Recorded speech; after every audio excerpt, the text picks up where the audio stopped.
Welcome back, viewers. I'm your news anchor, Lexi Sanchez from Middle of Nowhere Productions. Today, we're going to hear from Alexander Pizarro about his new movie, SOS. Here, I'm going to be talking about the technology, the software, the hardware, and how I use the internet to create this project. On site in the filming location, I'll first be talking about the different technologies of cameras that I use in this project. These two GoPros right here were a key part of our filming methods. This GoPro right here was used for Adonis's POV shot when he pulled me out of the water. We used a narrow and wide-angle lens and combined and edited it to make it seem like we were in a stranded island with no infrastructure anywhere. This headband right here was used to attach this GoPro to his head when we had our drone shots in the air, our aerial drone shots. This GoPro Hero 4 was used to get our underwater shots in the water scene right here. We utilized this GoPro's hard shell to make sure the salt water didn't damage our camera equipment. This drone right here is what we use to get our aerial and tripod stance shots in the sky. Here, I'll show you how this works. Place the drone on the ground, hold the controller, do this configuration with your fingers, and then take off.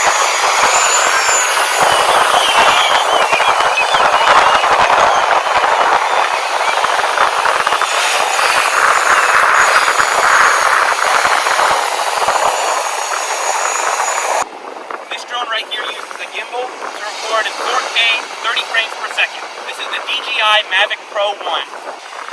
Many features were used, like the active track feature. We use this feature when we are flying over our raft in the water.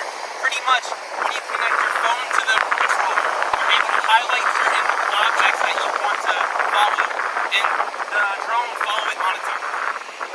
Another feature we used for this drone was to place a point of interest spot in any location near the radius of your drone, and it will match the gimbal to that exact coordinate and fly around and always maintain a certain distance from the location. One major hurdle we had to overcome was obviously the wind. This drone is capable of flying within 22-mile-per-hour winds, so we had to choose specific dates that it wasn't too windy at the beach.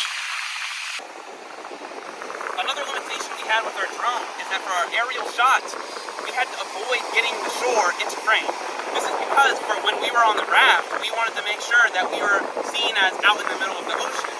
Obviously, we didn't want to go too far out in the water so we can get back safely.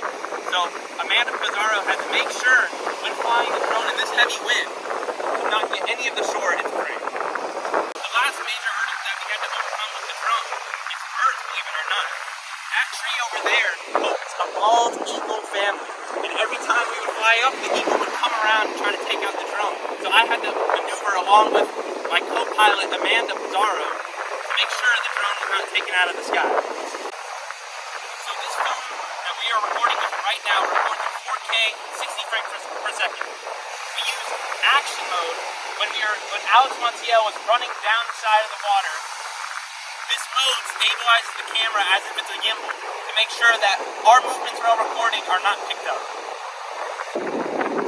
So we use many YouTube tutorials to make sure that we are recording at maximum capability on all our devices. Another